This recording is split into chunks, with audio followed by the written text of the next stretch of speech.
Hola amigos de Reflexiones Culturales, ¿cómo estás? ¿Cómo están todos ustedes?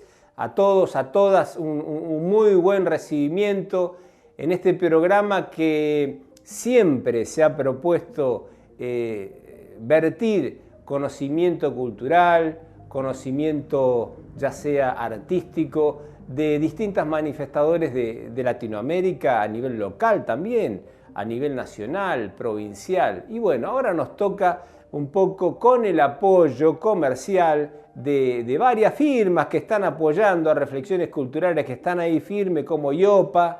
La óptica IOPA está contribuyendo a esta proyección de Reflexiones Culturales conjuntamente con diversas firmas comerciales que nos hacen bien, que nos apoyan y mantenemos este espacio que fundamentalmente propongo yo difundirte a vos de forma de divulgación, el arte, la cultura en todas sus manifestaciones.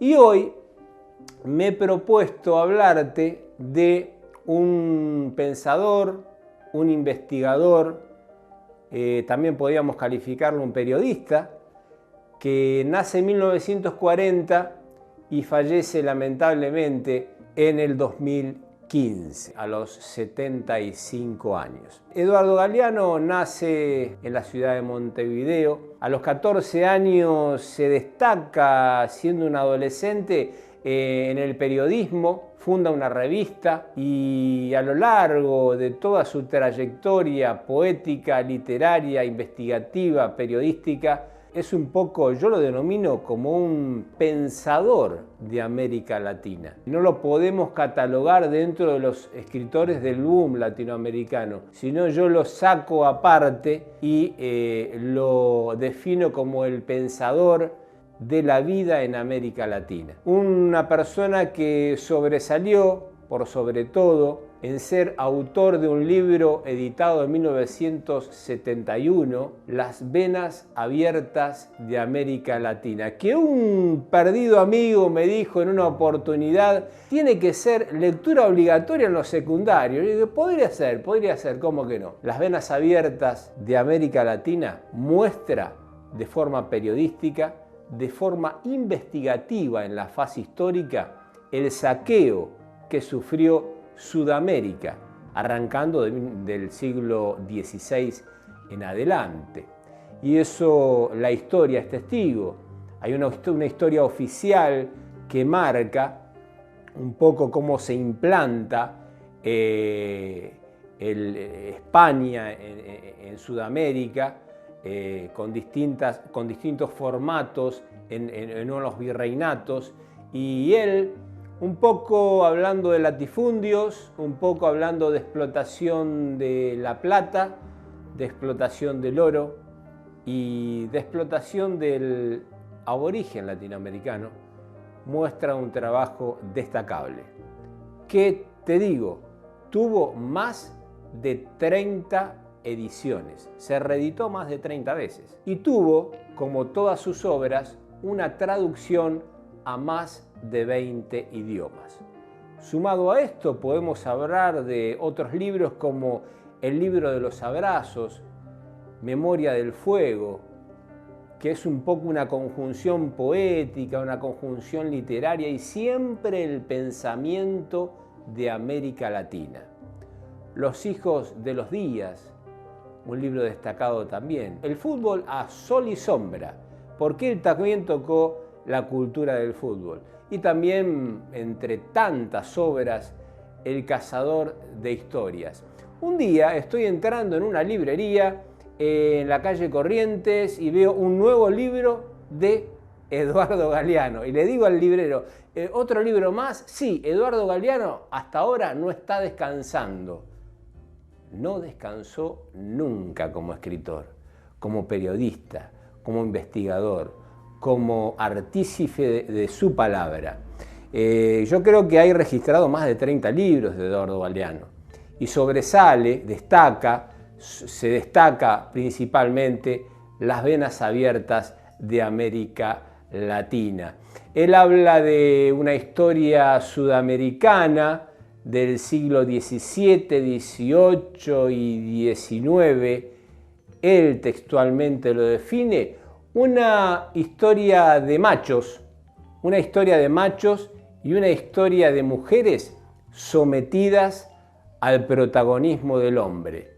Y un poco fue así en Sudamérica, y fundamentalmente atribuyó a la reivindicación del derecho de la mujer en Sudamérica y en el mundo, del derecho de las libertades, de las igualdades de libertades. Él buceaba permanentemente en aquellos grandes imperios precolombinos, haciendo minuciosamente una historia antropológica de los aztecas, de los incas, de los mayas, y no en vano esas reflexiones, no en vano esos pensamientos vertidos, diseminados en todos sus libros, trae el pensamiento de Eduardo Galeano. Lo vemos a Eduardo Galeano acá en este pensamiento que vierte en una entrevista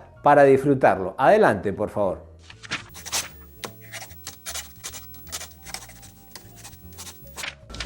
Para el rescate de la verdadera memoria, que es una memoria de la dignidad incesante, de la incesante pelea, es necesario estar muy atento a las voces más secretas de la historia, que no están en la historia oficial, o que están pero muy de pasadita. Se nos enseña una historia de machos, donde la mujer cumple nada más que un papel decorativo. No existen las mujeres en la historia latinoamericana, salvo como abnegadas compañeras del prócer. Y es también, además de ser una historia de machos, contada por los machos y para los machos, y por lo tanto destinada a la perpetuación del poder de los machos, es una historia de blancos, absolutamente racista, donde de las rebeliones negras y de las rebeliones indígenas casi no se habla, o se habla como si fueran episodios de mala conducta, ¿verdad? El fiel servidor que traiciona al amo. Y es finalmente, bueno, también una historia de ricos, por supuesto, porque corresponde a la necesidad que los ricos tienen de justificar sus privilegios para poder transmitirlos por herencia.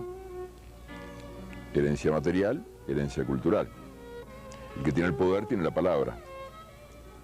Y es finalmente una historia de militares. Es una historia que parece un largo desfile militar, todos con el uniforme recién salido de la tintorería, unos señores con cara de mármol, con cara de bronce, nunca con cara de carne y hueso, caras nunca marcadas por las pasiones humanas, y que nada tienen que ver con uno o con la gente que uno encuentra en la esquina. Sería muy difícil encontrar un día en la historia de América donde no haya ocurrido algo. Y la historia se hace la sorda, la historia oficial, porque no le conviene recordarlo. No le conviene recordarlo porque eso contradice a los machos, a los blancos, a los ricos y a los militares. Y te digo a los machos porque buena parte de esas rebeliones fueron encabezadas por mujeres.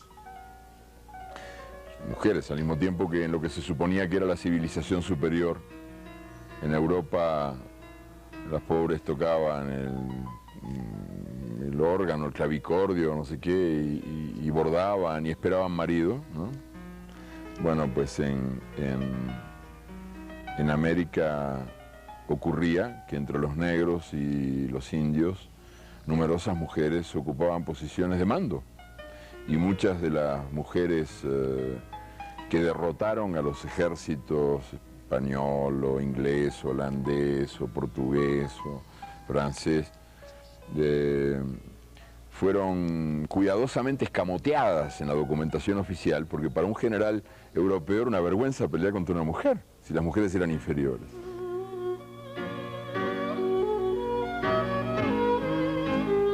O la memoria de la libertad que uno encuentra tapada, escondida, pero no del todo muerta en algunos episodios de la historia real que han ocurrido y que nosotros no sabemos que han ocurrido. Como por ejemplo aquella espléndida sublevación del año 1599 en la costa colombiana, cuando 80 comunidades de indios taironas se levantan a fines del siglo XVI, no solamente contra el pago de tributos, no solamente contra el trabajo forzado, sino también en defensa de sus tradiciones sexuales, que eran tradiciones de libertad. El machismo es un producto de importación en el Caribe. Y eso suena ahora a chiste de humor negro, porque yo creo que esa es la región más machista del mundo. Pero la homosexualidad en tiempos precolombinos era libre en toda el área del Mar Caribe. Poco antes de descubrir el Océano Pacífico, Balboa arroja a los perros para que se los coman vivos a 80 indios homosexuales, porque como él dice, para ser mujeres solo les faltan tetas y parir. Y había divorcio en toda América. Esta idea de que uno quede encadenado para siempre, ¿verdad? La mujer al hombre, el hombre a la mujer, es una idea importada. En toda América las parejas se hacían y se deshacían según lo decidiera el amor, que en el fondo es el único que tiene derecho a decidirlo. Hasta entre los aztecas, que eran tan represivos, terriblemente represivos. Por ejemplo, condenaban el adulterio, castigaban el adulterio con la muerte. Pero hasta ellos tenían divorcio y por sola voluntad de la mujer. Hasta ellos. Bueno, por no hablar de otras culturas indígenas que vivían mucho más libremente. Pero con esto quiero decir que hay también una memoria de libertad que reivindicar, y una memoria de democracia, y una memoria de poesía. De poesía que está viva ahora, en la realidad de nuestros días.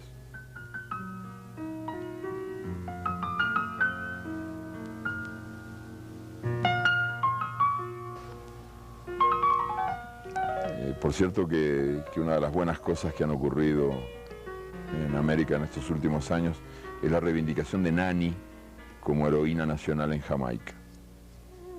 Nani fue una jefa de esclavos cimarrones que estuvo a la cabeza de los esclavos cimarrones de Jamaica durante buena parte del siglo XVIII. Y que era mitad gente, mitad diosa, o sea, mitad mito, mitad realidad. Se sabe que existió, pero también se cuentan sobre ella muchas leyendas. Se dice que se lanzaba desnuda al centro de la batalla y que espantaba a los soldados ingleses por su desnudez maravillosa. Y también porque lucía collares hechos con sus dientes. Y que entonces les mostraba el culo. Y era tan mágica la Nani que a su culo llegaban todas las balas y se convertían en copos de algodón. Y por cierto que la leyenda y el mito son también fuentes de conocimiento, porque han sido los medios de los que dispuso la memoria del vencido para no ser aniquilada. O sea, muchas veces cosas que de otro modo estarían ya definitivamente muertas, han seguido vivas gracias a que el mito las perpetuó, o a que las perpetuó la leyenda. Y el mito y la leyenda son al fondo metáforas colectivas, o sea, maneras de expresión que la historia encuentra para revelarse a pesar del silencio obligatorio y a pesar de la obligatoria mentira. El mito, por citarte un ejemplo, el mito de Tupac Amaru, ¿verdad? Es de una tal hermosura. Cuando matan al primer Tupac Amaru en la plaza del Cusco, lo decapitan. Nace el mito de inmediato, ¿verdad? Esa misma tarde nace el mito anónimo, inexplicable, misterioso, en la multitud que asiste llorando a la ejecución. El mito de la cabeza que va a encontrarse con su cuerpo. Y durante 2 siglos la gente sigue creyendo que aquella cabeza cortada se va a encontrar con su cuerpo. Y se encuentra. Porque 2 siglos después, exactamente 2 siglos después, se alza un cacique, de nombre ya ignorado, pero que elige llamarse con un nombre jamás olvidado, porque elige llamarse Tupac Amaru. Tupac Amaru II, el segundo Tupac Amaru, o quizás el primero, que ha vuelto al mundo tal como estaba anunciado, porque su cabeza se ha juntado finalmente con el cuerpo, y que entonces se convierte en el protagonista de la revolución más formidable, de la rebelión popular más formidable que ha tenido lugar en el mundo andino en todos los tiempos. Continuamente hay mitos que yo te diría que más que enriquecer la historia la revelan, que la expresan, ¿verdad? Entonces me parece muy tonto no hacer caso de esos mitos, como si no fueran científicamente posibles. Pero me resulta particularmente doloroso en países como este, como el Ecuador, por ejemplo, o como Guatemala, o como Perú, como México, que son países que tienen la suerte de contar con una población indígena, con una población aborigen, inmensamente grande, y de la que tanto tendrían que aprender.